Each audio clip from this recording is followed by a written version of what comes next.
Shalom, amados de Deus, estamos reunidos em nome do Pai, do Filho e do Espírito Santo. Amém.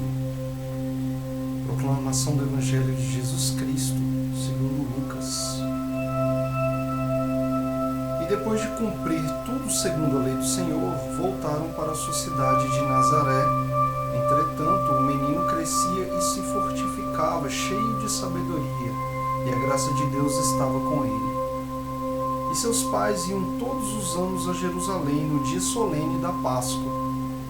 Quando ele tinha 12 anos, indo eles a Jerusalém, segundo o costume do dia da festa, acabados os dias de festa, ao voltarem para casa, ficou o menino Jesus em Jerusalém, sem que seus pais o advertissem. E crendo que viesse com os da comitiva, caminharam um dia e depois o buscaram entre os parentes e conhecidos. E como não o encontrassem, voltaram a Jerusalém a procurá-lo. E aconteceu que 3 dias depois o acharam no templo entre os doutores, ouvindo-os e fazendo-lhes perguntas. E todos os que ouviam pasmavam da sua inteligência e de suas respostas. E quando o viram, admiraram-se, e sua mãe lhe disse: Filho, por que procedestes assim conosco? Eis que teu pai e eu te buscávamos aflitos. E ele lhe respondeu: Para que me buscáveis? Não sabeis que importa ocupar-me das coisas de meu pai? Mas eles não compreenderam o que lhes disse, e desceu com eles, e foi a Nazaré, e lhes era submisso. E sua mãe conservava todas estas palavras no seu coração. E Jesus crescia em sabedoria, em idade e em graça diante de Deus e dos homens. Palavras da salvação, glória a vós, Senhor. Bem, queridos, no primeiro dia dessa semana, onde a gente está conhecendo mais sobre a natureza, sobre a pessoa de Jesus, no primeiro dia nós contemplamos Jesus no seio de Maria, no segundo dia ele no colo, e hoje nós vamos aprofundar, e meditar em Jesus na casa de Maria. Por que nós estamos vendo esses aspectos? Para que a gente tenha uma maior dimensão e um maior conhecimento, sobre as escolhas de Jesus enquanto Deus, que escolheu estar com Maria, o que isso refletiu na ordem da graça, para que a gente possa também, finalmente, como imitadores de Cristo, imitar exatamente o que foi que Cristo fez. Então, esse espaço de tempo que Jesus reservou para estar com sua mãe, a gente deve considerar melhor as intenções de Jesus em passar 30 anos com sua mãe. Por que disso? Então, no primeiro ponto, quais as riquezas que há na casa de Maria? O que foi que atraiu o coração de Deus? Porque o plano dele foi iniciar dessa forma. Os 33 anos que ele passou para dividir a história da humanidade entre antes e depois de Cristo, para nos ensinar o Evangelho do amor, para criar uma ponte entre nós e o reino dos céus, para poder vir como sacrifício para imolar os nossos pecados, vencer a morte, destruir o limbo, criar o purgatório, para salvar as almas. Durante esses 33 anos que ele levou para fazer isso tudo, 30 ele passou com sua mãe. Em Sabedoria, no livro de Sabedoria fala: na casa de Maria está toda a glória e toda a riqueza, porque ela possui Jesus, o Verbo encarnado. Isso é uma interpretação da passagem de Sabedoria 3. E assim, nós, você, eu, enfim, os predestinados, mais do que qualquer outro, predestinado, ele ama viver nessa casa, ele ama viver na companhia da sua mãe, né? Ele tem um prazer ímpar, particular, né, no retiro. Ele está sempre, ele faz da sua vida uma vida interior, ele está sempre retirado, né? Então assim, ele está sempre, como assim sempre retirado? Mesmo quando ele precisa estar nas atividades externas, mundanas, ele está no mundo, mas não pertence ao mundo. Então é mister que o predestinado ele sempre zele pelo que ele fala, né? Sempre, como que ele vai zelar pelo que ele fala? Sempre colocando o Espírito Santo para falar antes. Então ele sempre ali, em meio aos outros, ele não é mais uma multidão, ele nem faz parte dessa multidão, ele ama esse retiro. Ele, para falar a verdade, é normal ver nos predestinados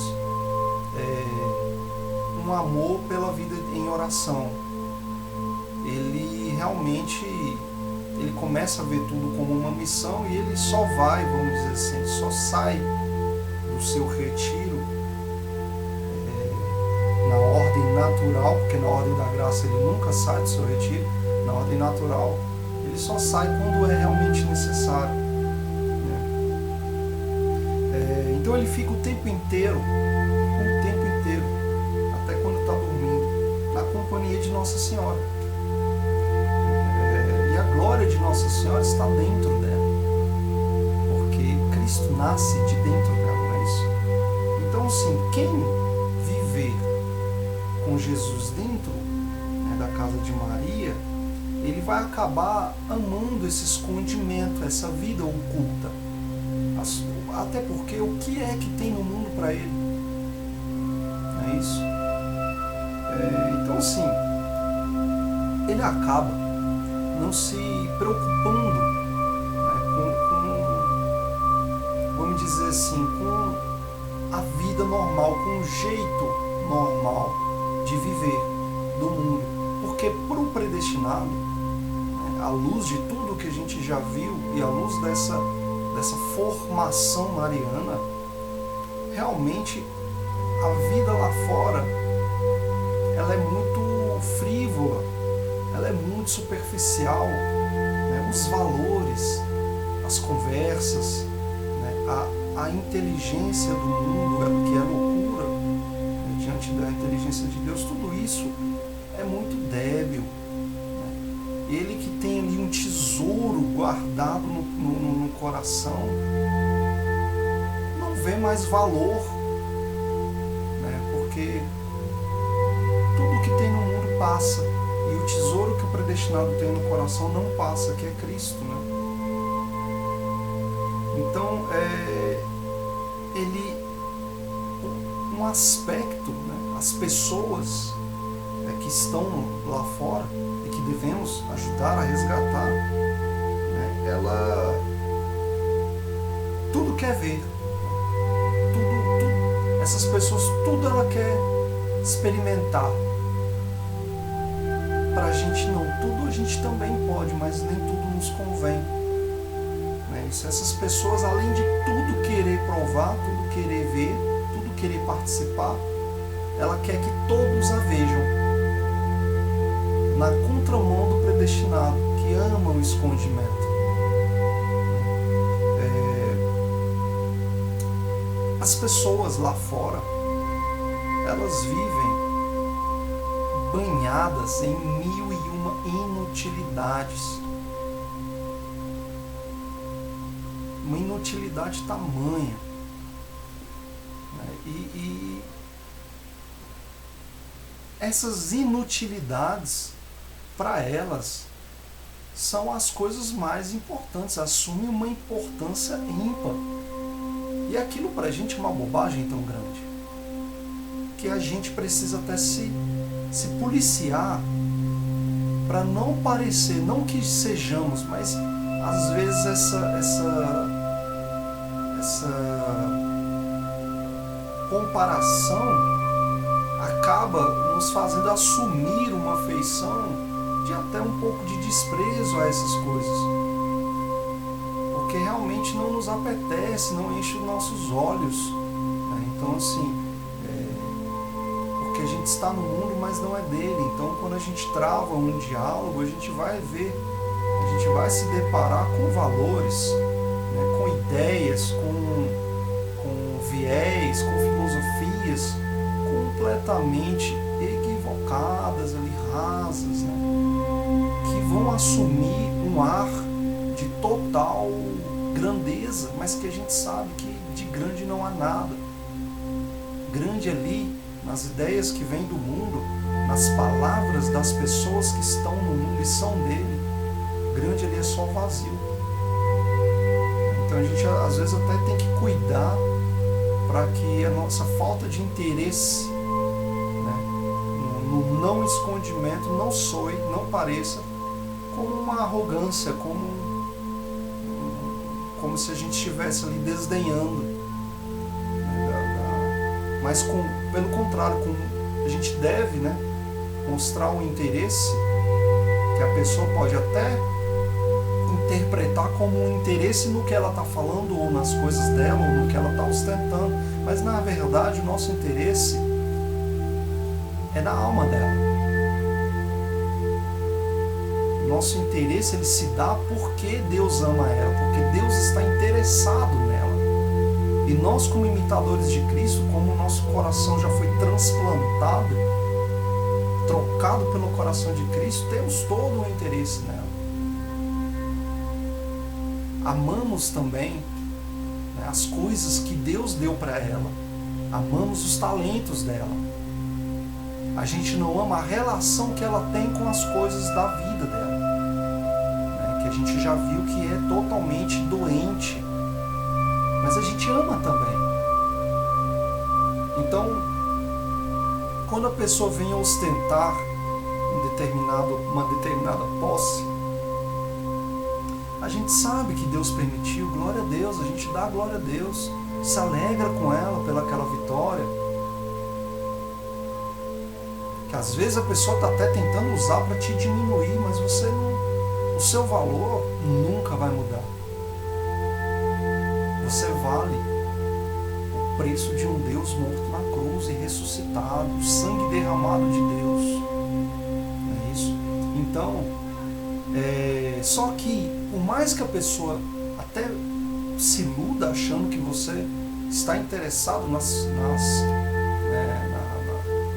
indústrias, nas faculdades dela, na faculdade não no sentido faculdade de instituição e estudo, tá? Mas faculdade no sentido de habilidades, tá? Só esclarecendo isso. Por mais que pareça, o seu interesse é outro. Aquilo que você está ouvindo, você está filtrando aquilo ali, você está interessado no interesse que Deus tem para ela. Assim como um pai que se mostra interessado na conversa do seu filho pequeno, que por aí ele não tem maturidade ainda para travar um diálogo de igual para igual com o pai, e ele está falando as coisas que no mundo dele são importantes, dos amiguinhos da escola, de algum desenho que viu, de algum brinquedo, ou de alguma história que ele criou na cabeça dele, uma fantasia. Aquilo, na ordem natural, para o adulto não é interessante. Está muito aquém da capacidade do adulto. Mas ainda assim ele dá atenção, porque ele tem ali uma caridade dada por Deus, um cuidado que nós mais velhos temos com os mais novos. E tudo isso vem de Deus, essa caridade com os mais novos, esse instinto de proteção aos mais novos. E assim, nós que estamos na ordem da graça em casa de Maria, vemos também os outros como essa criança, que tem a necessidade de falar, de ostentar aquilo, mas para você não interfere em nada.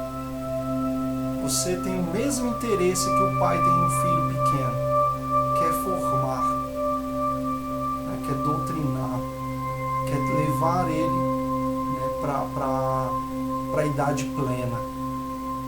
Não é isso? Então, normalmente você não desdenha. Quando a criança vai te contar alguma coisa, você não fala, que bobagem isso que você está falando. E aí vai falar de política, de economia, não, você não faz isso com criança, normalmente, né? Então é assim que a gente escuta as pessoas no mundo lá fora, porque estamos sendo formados, a gente vai ver agorinha, mais à frente aqui, que existe essa maturidade dentro da casa de Maria. Uma maturidade mística, uma maturidade sobrenatural que vai acontecendo com quem abraça, com quem aceita, com quem dá o seu sim para essa consagração, para ser que assume o seu papel de predestinado. Então esse refúgio, esse escondimento, ele é um ensinamento. Maria nos ensina esse escondimento. Não é qualquer pessoa que conhece os recantos, íntimos do nosso coração. A gente não é como aquela pessoa que vai falando tudo da sua vida para qualquer um. Nós estamos acessíveis na ordem natural, sempre acessíveis, sempre solícitos. Mas aqui, o nosso coração, ele só é para Deus. No seu coração, só Deus e você mexe. Só Deus. Mas e Maria? Quando eu falo Deus, Maria ela vai preparar isso para Deus, porque o objetivo final de toda a consagração, de todo esse estudo é Deus. Entende? Então, a sua esposa não mexe, seu pai não mexe, sua mãe não mexe, seu marido não mexe, seus amigos, seus irmãos, só você e Deus. Seu coração é para Deus. Não é para ninguém. Uma vez que seu coração está em Deus, porque o coração de Deus também ama o próximo, assim você também o amará. Apenas em Deus. Tudo em Deus. Então, nesse primeiro ponto, a gente percebe essa riqueza que encontramos na casa de Maria, que é esse escondimento e entender quais são as verdadeiras riquezas. A verdadeira riqueza está na casa de Maria e não no mundo. No segundo ponto, a gente percebe, a gente vai meditar a obediência de Jesus na casa de Maria. Olha o que diz, Jesus, a sabedoria infinita, ele tinha um Deus, ele tinha um desejo, Jesus tinha o desejo, porque compartilha o Espírito Santo. O Espírito Santo, a sabedoria, tem esse desejo de glorificar o Pai. Qual era o desejo de Cristo? Glorificar o Pai em primeiro lugar, salvar os homens. Era o desejo de Cristo. Então Jesus ele veio pelo caminho mais curto. Ele encontrou o caminho mais curto e nos ensinou o caminho mais curto, e mais perfeito, que foi qual? A submissão em todas as coisas à Santíssima Virgem durante esses 30 anos. Mas como assim? Submissão? Olha que ato de humildade de Deus. Não porque ele fosse inferior em qualquer coisa. Pelo contrário, Nossa Senhora é infinitamente inferior a Cristo em qualquer parâmetro. Mas porque assim ele quis nos ensinar a humildade, porque assim, não que ele não precisava, mas a gente precisa, e por isso ele se submeteu. Para nos dar esse exemplo, para nos ensinar como é que o filho precisa ser formado pela mãe e pelo pai. O pai que é Deus, a mãe que é Maria. Então ele nos deu o exemplo. Toda a vida de Cristo ela foi um exemplo, foi um sacrifício. Ele sacrificou a sua própria autonomia para se submeter a Maria. Ele sacrificou sua própria vida para nos dar a vida. Ele sacrificou todos os seus momentos. Não é isso? Para que nós pudéssemos ter nossos momentos com Deus. No terceiro ponto, a gente vai perceber que Jesus, uma vez na casa de Maria, passando essa infância lá, que ele foi formado lá dentro. Qual foram os progressos de Jesus na casa de Maria? qual é o paralelo com a gente? O progresso de Jesus na casa de Maria é igual ao nosso progresso, porque estamos em casa de Maria também, né? Então Cristo, ele tinha ali a ciência da visão, né, que competia a ele por causa da união hipostática, né, onde ele era homem, verdadeiro homem, 100% homem, verdadeiro Deus, 100% Deus, né? E além dessa visão, dessa ciência das coisas que estavam à volta, ele tinha uma ciência infusa nele também, que é concedida aos anjos e aos bem-aventurados, que é uma ciência na ordem da graça. Então havia a ciência natural e a ciência sobrenatural nele, assim como em nós, só que nele de forma perfeita, de forma não impedida. Não havia obstáculos como há em nós. Então, havia também aquela coisa da criança, né? aquela ciência experimental. A criança é um cientista nato. Quando você vê a criança, você vê que tudo ela está experimentando, e coloca na boca, e joga no chão, e aí por aí o pai ou a mãe fala: menino, não pode fazer isso. Quer dizer, ele dá uma atenção, o pai e a mãe dão uma atenção para a criança, e aí ela vai e joga de novo, para ver se o fato de aquilo cair despertou a atenção. Por aí ela faz uma birra para ver, e quando ela percebe: opa, com essa birra aqui eu consegui o que eu queria, eu vou fazer de novo. É assim que se faz. O choro fez com que o pai e a mãe levantasse e fosse lá. Ela começa a entender: opa, o choro é a maneira que eu vou obter aí o alimento, que eu vou me comunicar. A primeira comunicação, o choro é a primeira comunicação da criança. Não é isso? Então essa ciência experimental Jesus também partilhou na infância dele, né?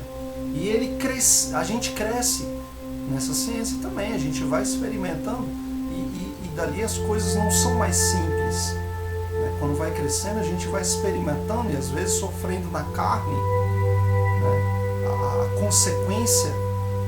Uma coisa é você solicitar aos seus pais, outra coisa é você fazer uma birra, e você por aí, né, acaba sendo repreendido, né? A palavra fala.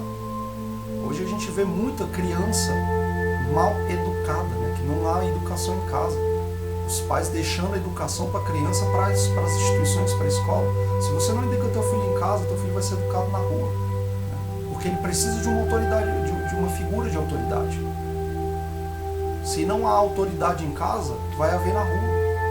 Se ele não aprende a respeitar a autoridade instituída, porque a autoridade do pai e da mãe ela é instituída por Deus, e o filho tem que respeitar isso. Se ele não respeita, ele vai acabar respeitando a polícia na rua. Ele vai acabar respeitando o patrão. E aí, a palmada vai doer mais. A palavra de Deus fala: senta a vara sobre o teu filho para que não suceda de quando ele crescer, ele sentar a vara em você. Então, é preciso haver essa educação. Não é isso? Isso é a ordem natural das coisas.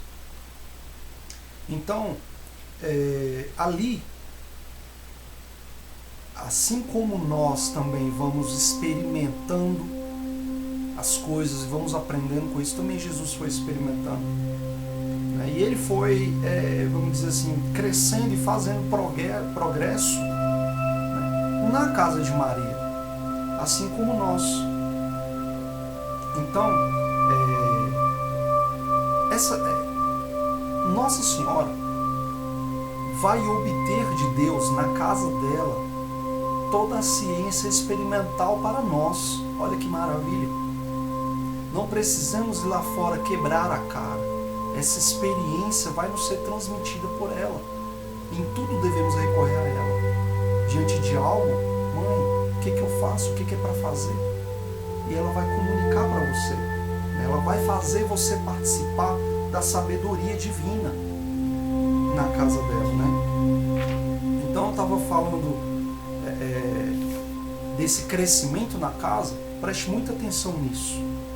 Em Maria, na casa de Maria, olha só o que está escrito. Eu vou até ler aqui vou ler como está aqui, ó. Em Maria, os jovens logo chegam a anciãos, em luz, santidade, experiência e sabedoria, e em poucos anos alcançam a plenitude em Jesus Cristo.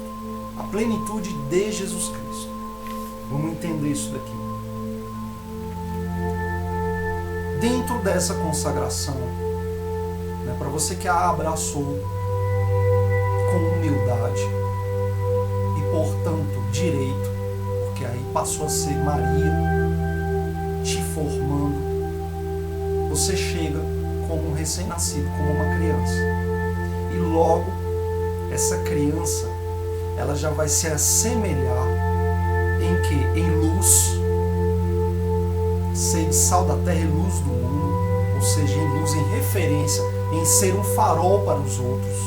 Ele vai se assemelhar em santidade, ou seja, está cheio do Espírito Santo, em experiência de vida, onde nessa consagração você vai ver jovens muito mais experientes do que muita gente já idosa por aí. E sabedoria, você vai ver consagrados muito mais sábios do que muita gente por aí, superior em idade. Ó, luz, santidade, experiência, sabedoria, tal quais anciões. O ancião, na teologia, ele é aquele que é muito respeitado por conta que ele já tem uma história de caminhada em Cristo. Não é isso? Então, olha só, o que acontece aqui, ó? Jovens logo chegarão em anciãos logo, e em poucos anos, acontece a plenitude de Jesus Cristo. Ou seja, quando Jesus estava completamente formado, os 30 anos dele, onde ele estava completamente formado em luz, santidade, experiência, sabedoria, ele saiu para a vida pública. Em poucos anos, em pouquíssimo tempo, quem está nessa consagração alcança isso. Então, perceba, nós estamos há 27 dias juntos, né, sem contar os domingos. Nesses 27 dias, eu ouso dizer que você avançou mais, aprendeu mais, cresceu mais do que em toda a sua vida, não interessa quantos anos você tem. Isso porque você está dentro da casa de Maria sendo formado, e lá o tempo é diferente, é místico. Um dia são anos lá dentro. A palavra de Deus fala que 1000 anos é como um dia para Deus, um dia é como 1000 anos. Então você está sendo formado lá dentro e muito rápido toda essa ciência virá até você.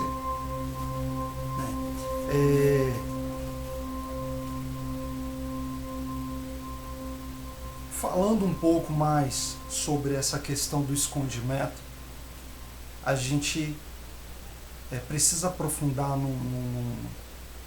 em um aspecto que eu falava que é muito importante, que são as nossas relações humanas. Mas como fica a partir de agora? Porque sem amigo, a gente não tem uma vida, vamos dizer assim, ditosa. Não é isso? A gente precisa, nós somos feitos para o social. E Deus criou o homem e ele viu que não era bom o homem ficar sozinho, não é isso? E se esse amigo não for Jesus, o quão triste e desamparada a pessoa é. É uma pobre coitada, mas de dar pena. Quem não tem Cristo é de dar pena. Então, antes você ofenda o mundo inteiro, seja que esteja o mundo inteiro contra você, do que você ofender a Jesus e estar contra Jesus. Então, sobre todos os teus amigos, sobre todas as tuas relações, Jesus tem que estar acima. singularmente amado. Certo? E só Jesus pode ser amado de forma particular. Só Jesus pode ser amado de forma particular. E isso aqui pode até te assustar. Você que ama alguém, que é apaixonado por alguém, esse amor não pode ser singular. O amor singular, esse amor diferenciado é só para Cristo. E nós temos um Deus ciumento. Porque o teu amor, o amor que você tem por determinada pessoa, te foi dado por Deus. E toda bênção que ela não ocupa o lugar certo, que você não é grato por ela, ela se transforma em maldição na sua vida. Tudo que você viver de forma desregrada, todo o talento que Deus te deu e você não usa direito, ele se transforma numa maldição. Por quê que se transforma? Porque Deus te castiga? Não. Porque o diabo, ele vê que você não está usando direito, ele vai colocar coisas para fazer você usar de forma errada e não vai dar fruto e vai trazer sofrimento. Então você não pode, o amor que Deus te deu para dar para outra pessoa, você não pode colocar aquilo no lugar que era para ser de Deus. Como que Deus vai te dar algo que vai competir com Ele? Então, ok. Como é que eu tenho que amar então? O amor destinado aos homens, ele é um amor todo ele apacentado, um amor igual, que é o amor de Deus por ele, o amor que passou por Deus. Então, o teu objetivo naquele amor, para que serve esse amor? Porque Deus te dá missões. Todo mundo que chega para você, ele é uma missão em maior ou menor grau.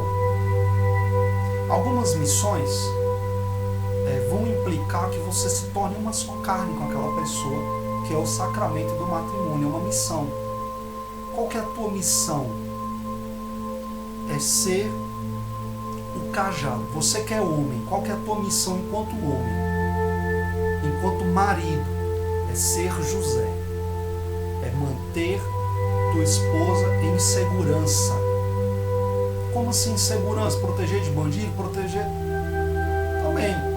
Mas a alma dela em segurança. A tua missão como marido é respeitar a tua esposa, protegê-la, é ser o varão, né? Ser o cajado do pastor, ser a cabeça da família. Tudo isso é eu que estou dizendo, não. Tudo isso foi instituído por Deus, é vontade do Pai. Qual que é a tua missão enquanto esposa? Ser submissa ao teu marido. O que é submissa? Ter uma missão sub. É estar ao lado dele. É apoiá-lo na missão dele. Qual que é a missão dele? É a mesma da sua. Sua missão é levá-lo para o céu também, ajudá-lo a ir para o céu. É educar os filhos para o céu. E levar quem está à tua volta. Então a missão é a mesma, por isso é submissão. É por isso que a mulher foi feita da costela, do lado, para que esteja ao lado do homem. Então perceba que se submeter não é se colocar abaixo. Se submeter é apoiar a missão. Respeitá-lo, sobretudo respeitá-lo como cabeça do lar. A mulher é o pilar da casa dela. Em Provérbios fala que uma mulher que edifica sua casa, ela honra o marido e o marido é bem visto. Então, se a mulher é o pilar da casa dela, se ela não assume o papel dela, esse lar vai ruir. Se o homem é a cabeça, o líder da casa, se ele não assumir o papel dele, o lar também vai ruir.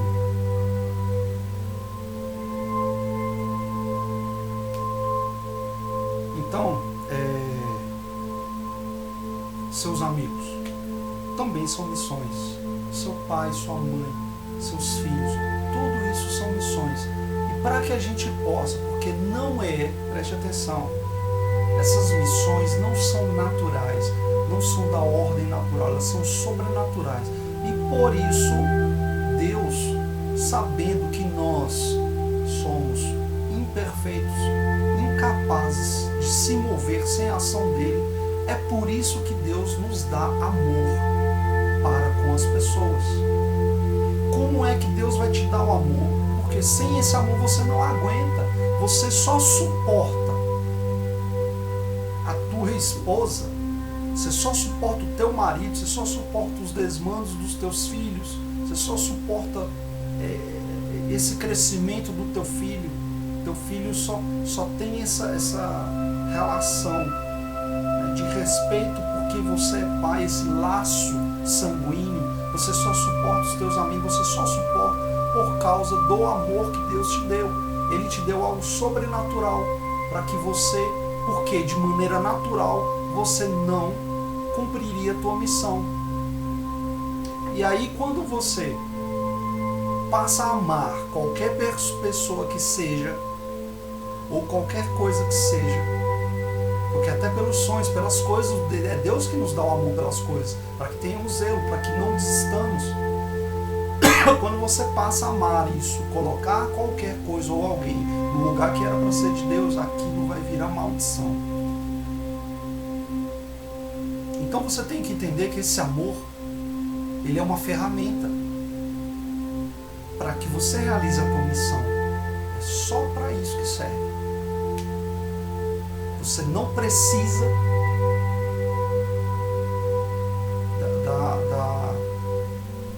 da pessoa, daquilo, né? Você precisa da missão. Ah, então é minha missão e tal, então... Porque tem muita gente que fica soberbo, orgulhoso. Ah, é minha missão. Não é sua missão. Quando Deus te dá uma missão, vamos supor, para evangelizar, é muito comum a gente assumir essa postura. Essa de soberba diante de alguém evangelizado. Você que está assistindo esses vídeos, você vai passar a evangelizar. Então nunca se coloque acima de quem você está evangelizando. Você tem uma autoridade sobre ela que é instituída por Deus. Isso é bíblico. E ai daquele, o Senhor, ele fala na palavra, ai daquele que ferir uma autoridade instituída por Deus. Seja a autoridade do pai, da mãe, seja a autoridade da pessoa que está te evangelizando, né, do ungido do Senhor, do líder daquele ministério, do líder daquela pastoral, do sacerdote. Se você fez isso, procure um sacerdote e se confesse. Então, todas essas missões você não pode amá-las mais do que ama a Deus. Amar a Deus sobre todas as coisas. É isso que quer dizer o mandamento. Só Jesus reina no teu coração. Todas as missões não reinam no seu coração. Porque pode ser que Deus tire a missão de você. Você não está cumprindo bem. Aquele que foi dado o talento que não multiplica vai ser tirado dele e dado para outro. Percebe? Então, seja puro, seja livre no seu interior, né? Para que você não tenha embaraço de coisa alguma, de criatura nenhuma, de quem quer que seja. Então você precisa se despojar disso. Nossa, agora eu percebi que eu amo fulano mais do que, olha, se eu ficar sem rezar, se eu ficar sem Deus, se eu falar sem Deus, eu nem sofro tanto. Você que pensa, você não sofre tanto porque Deus não retira a graça de você, porque você se move dele. Mas vai o fulano sair da sua vida, vai aquele objeto, vai aquele teu apego sair para você ver o tanto que você sofre. Quando isso acontece, você precisa ter coragem de falar: Senhor, eu te entrego e liberto. Eu te entrego, eu quero me libertar. Na maioria dos casos, Deus não vai tirar aquilo da sua vida. É mais provável que Ele tire quando você está apegado, porque Ele te ama, Ele faz isso. Quando você se desapega, aquilo pode ficar na sua vida, porque você não vai ter uma relação conflituosa, uma relação doentia com aquilo. O amor passa a ser o amor certo. Então, se despoja de tudo. Quando você se despojar, você vai ver, só assim você vai ver o quão suave é o Senhor. O jugo do Senhor é leve e suave, assim como Ele é leve e suave.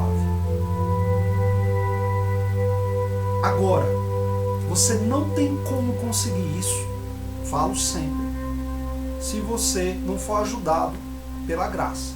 Deus precisa te dar isso, né? de maneira que tudo consiga, que você consiga deixar tudo, e tudo que você está apegado para ser apenas a Ele unido.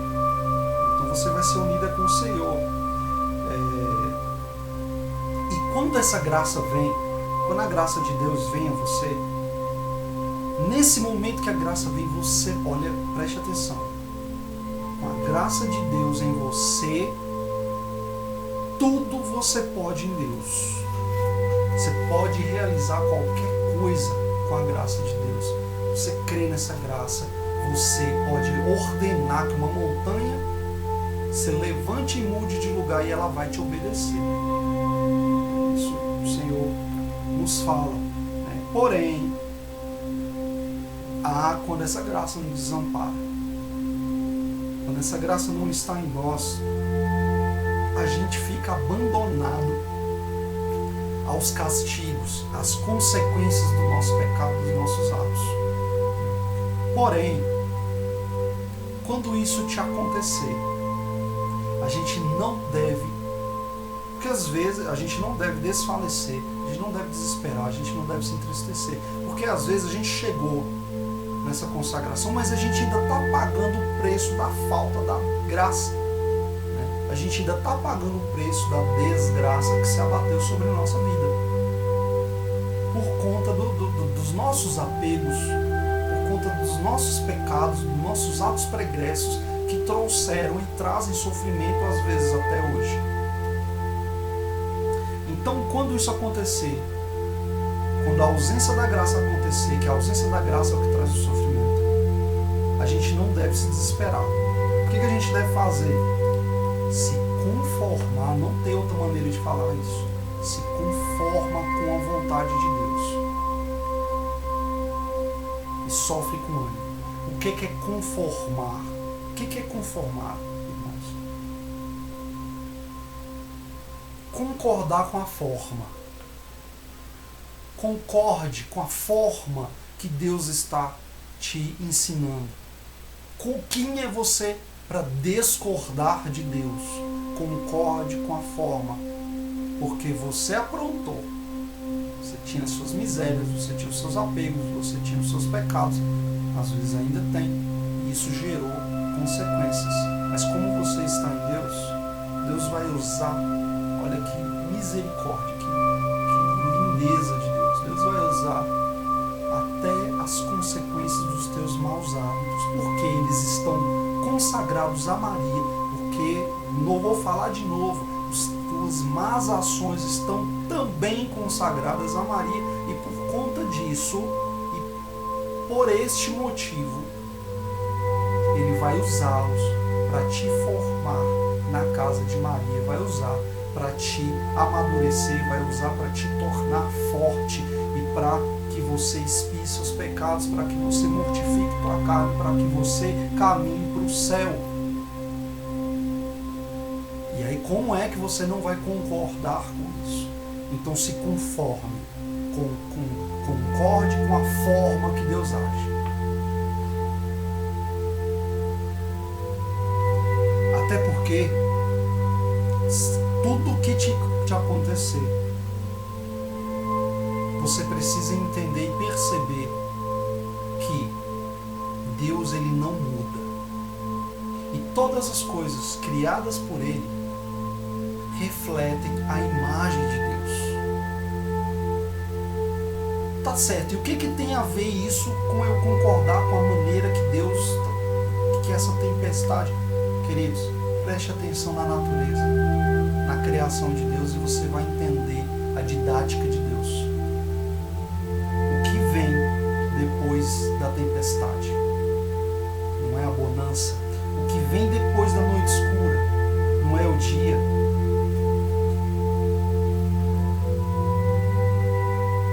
Preste atenção como Deus vem falando com você até na criação dele. Depois da tua tribulação vai vir a glória. Saiba disso. Então Deus, já entendendo que a nossa relação com as nossas missões estão submissas ao, primeiramente, o amor que nós temos por Deus, que é o centro, né, que é o cerne, que é a rocha debaixo dos nossos pés. Perceba, vamos meditar na nossa mãe, porque Deus, eu estou falando muito dessa catequese que é Deus enquanto Pai, né? E Deus, enquanto Pai, Ele quis ter os filhos dele por intermédio de Maria, né? Então, assim como na ordem natural a criança precisa ter pai e mãe para ser gerada, na ordem da graça Deus quis que também assim fosse, que os predestinados fossem formados, fossem concebidos também por Deus e por Nossa Senhora. Então aquele que é bom filho, tem como você ser um bom filho e honrar o pai se você desrespeita a sua mãe? Não tem como. Quem não tem Maria por mãe não tem Deus por pai, mesmo que acha que tem. Vou até repetir, que a gente tem muito irmão cismático, desgarrado, separado, que acha que tem Deus por pai sem ter mãe. Como que você vai nascer? Isso é uma abominação da natureza, na ordem natural e na ordem da graça. Como que você vai nascer de um pai sem uma mãe, se Deus quis que nascêssemos de pai e mãe? Então aquele que acha que é um bom filho, que está honrando a Deus, desonrando a mãe, esse está completamente enganado. Deus fala,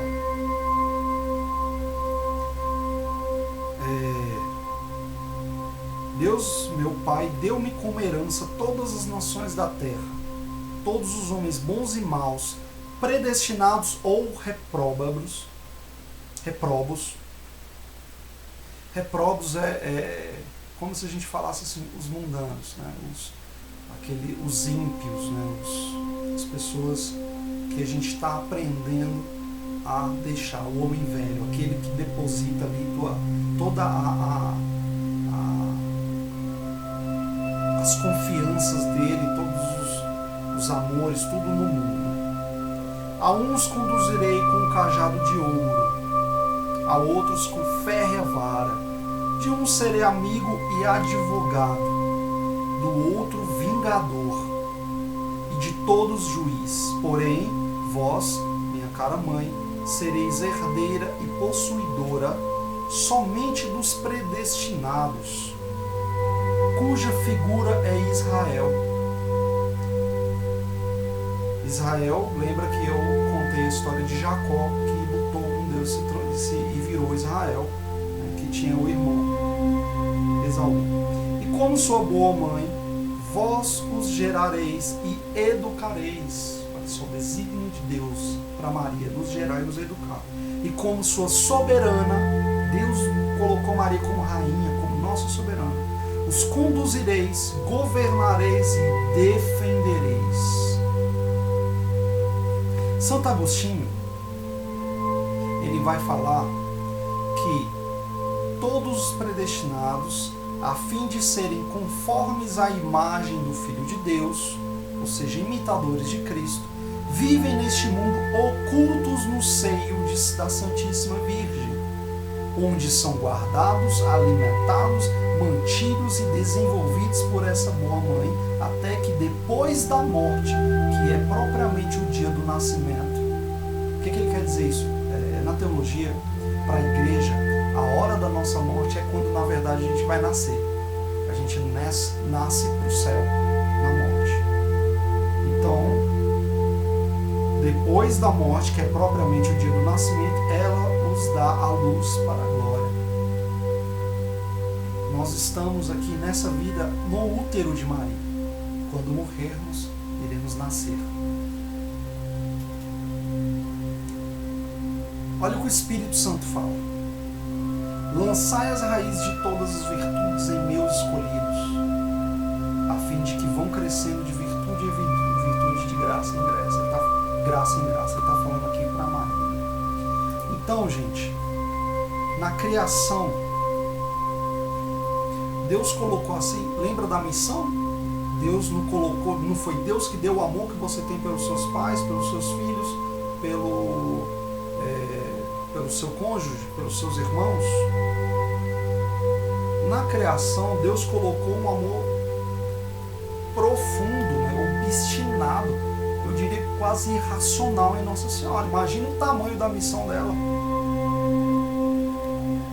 O amor de Maria, ele é um amor que está pronto para qualquer sacrifício, para qualquer renúncia, para toda predileção de Maria é por nós. Então, recorrer à mãe, eu falava do choro, a primeira comunicação, a nossa primeira comunicação e a nossa última deve ser esse choro que recorre à mãe. Quando a gente nasce, a gente chora pedindo por nossa mãe, e quando a gente morre, a gente deve também, no leito de morte, invocar a nossa mãe agora e na hora de nossa morte. Amém. Então Deus, ele não quis que a ordem natural fosse diferente da ordem da graça, da ordem sobrenatural. Então, como eu dizia, é por conta disso que Deus quis que nós tivéssemos pai e mãe. Agora, se Deus... Vamos meditar nesse mistério. Se Deus é capaz de fundir no coração da mãe, como eu dizia, o mais próximo, ainda que esse próximo seja do tamanho do infinito, o mais próximo que a gente tem no mundo, de amor por uma missão, é o amor que a mãe tem pela missão que é o filho. E Deus coloca, vamos dizer, Deus colocou um tiquinho a mais do amor dele. Agora, se ele colocou, se ele foi capaz de infundir no coração de uma mãe comum toda a ternura que a gente percebe, e aí você por aí pode falar, nossa, mas tem mães e tem mães. Exatamente, é o que eu falava, quando você não entende a tua função, aí o diabo se apodera. Ele vai colocar de um tudo para barrar, vai criar muros dentro do seu coração. A toda mãe foi dada a graça de ser mãe. A toda mãe foi dado o amor necessário para a missão que é criar um filho para o céu. Mas o que eu dizia, quando você não entende a missão, você não entende o amor que você tem e a função dele, aquilo começa a ser vivido de uma forma desregrada. E aí pode virar até um desamor, pode virar uma dureza, pode virar no que você deveria ali formar, você acaba destruindo o filho. E isso para qualquer coisa, qualquer talento que Deus dê, se você enterrar, ele vai ser tirado. Agora, se ele conseguiu colocar no coração das mães, que é mundano, um amor tão sublime como a gente percebe nas mães, imagina o que ele não colocou no coração de Maria. A mãe tem missão com os seus filhos apenas, e por isso ela já precisa de um amor muito maior. Imagina o amor que ele colocou em Maria, que é mãe de toda a humanidade. Imagina a missão dela, enquanto mãe de Deus. Então o amor, a totalidade do amor de Deus, da misericórdia dele, das graças, tudo ele depositou no coração de Maria. Por isso a gente precisou esperar tanto tempo para chegar alguém que fosse capaz de comportar tudo aquilo. Então tem mãe que ela não sabe lidar, ela acaba tendo aquele amor, acaba não repreendendo seus filhos, não educando seus filhos, né, porque não sabe lidar com aquele amor, né, diante das misérias do filho, não sabe, confunde, né, o amor com permissividade, né, isso. Então a gente precisa despojar. Senhor, eu te devolvo o amor que o Senhor me deu para que eu possa ser formado na casa de Maria, para que Deus possa te devolver aquele amor para assumir de fato a missão. Há um aspecto nessa redenção, nessa dimensão do amor, que é a redenção passiva. A redenção ativa é a de Cristo, né? Que ele, pelos méritos dele, pela força dele, ele nos redimiu.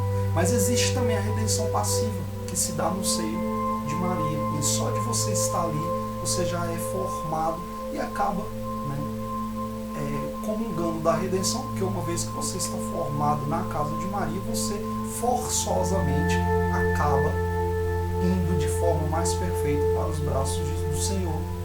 Então você também se salva em Maria, né, por intermédio dela, através de Cristo.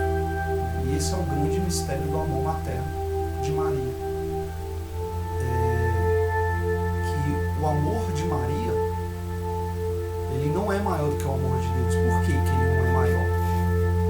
Porque ele é um reflexo do amor de Deus. Esse amor imensurável de Maria, comparo novamente ao brilho da lua que brilha com a luz do sol.